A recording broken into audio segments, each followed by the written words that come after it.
Oh, here's a nice story for you. A film started 47 years ago by a then 14-year-old Liverpool lad and his mates has finally been completed after a mere 17,167-day break. Paul Sudbury used to make 3-minute pastiches of some of his favourite films using a Super 8 camera that he bought from a second-hand shop. The final one, which was a version of Bruce Lee's Big Boss, was never completed. Until now. Paul's version of Big Boss had its premiere on Saturday, and I'm told it was standing room only. And I can say we can speak to Paul, along with one of his cast, one of his old mates, John Tyson, as well. Hello, Paul. Hello, John. Hello. Hello there. Hello. Great to speak to you both. Well, Paul, tell us first of all, tell us about the area where you were living first of all, and then how you started making the films. So we lived in an inner city tenement block, which was obviously social housing. There was about 500 flats, and it was right in the heart of the city centre. So anyone who knows Liverpool, it's about a 5-minute walk from Lime Street Station. Right. Okay. And those flats were built in the 30s, and unfortunately demolished in the 80s. Gotcha. And so, you know, this was kind of trying to make your own entertainment and all the rest of it. So how did you get the idea to start making films?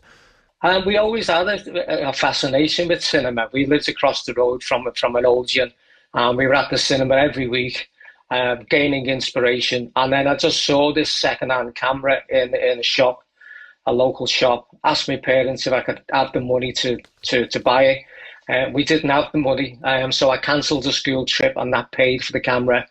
And then the very next day, me and a group of friends made our first film, which is called The Frying Fist of Bruce Lee. Of course, this is mid-70s when Kung Fu was all the rage. Yeah. And that sort of kick-started the whole venture, really. Yeah, brilliant. John, what do you remember of all of this? And what do you remember when you started making The Big Boss?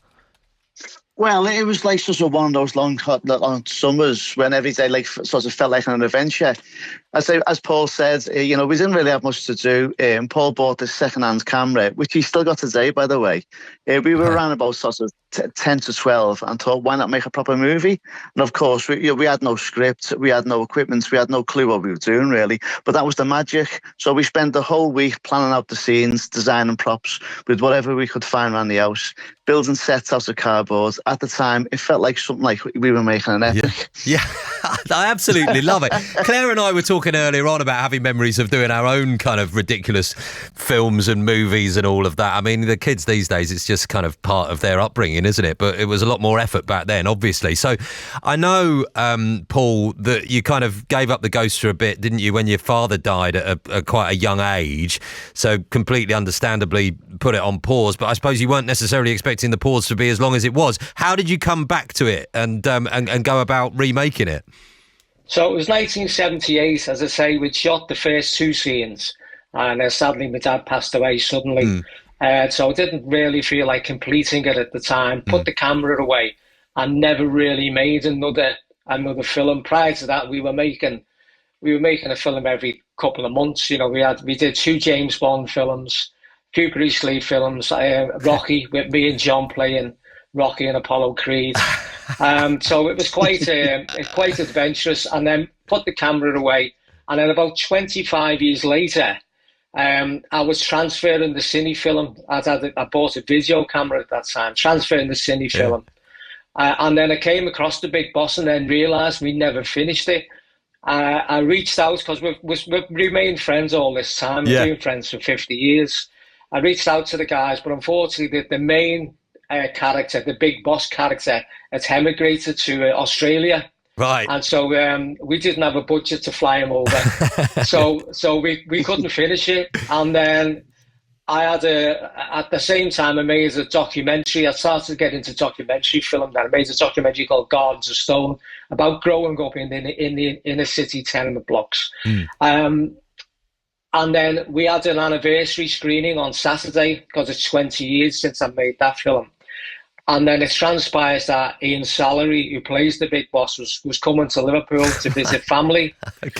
So I managed to round up all the existing cast, with the exception of one. Sadly, one of the guys passed away. Tony Gandhi passed away 5 years ago. But we got all the existing cast.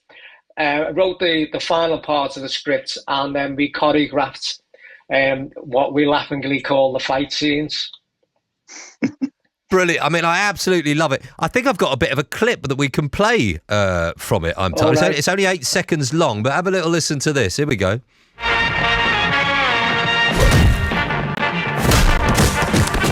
Take that, big boss. Okay, so that's from the actual Big Boss. But I suppose, John, now you would have had, it would have been Bruce Lee with pensioners, I suppose. Well, it was. It was. And like, obviously, when we were quite young, we could get our leg, right up in the air. But obviously now, I was struggling to get it past my waist. We had to do the scene sort of shot by shot. But back in the day, we could actually do about 5 or 6 scenes at any given moment. Brilliant. But obviously, when we were doing it, when we were sort of in our 60s, it was a little bit tiring, to say the least. Yes, indeed. And I love it, Paul. We've got to come to our news in about a minute's time, so we haven't got long to chat. But I suppose it's a lovely story of friendship, isn't it? And continued friendship. But actually, it's a piece of social history as well, isn't it? To dig out these films, given the context of exactly where you said that you lived in the city as well. Absolutely. I mean, when you watch the film, every piece of the backgrounds, all the tenement blocks, all the buildings, they've all been demolished.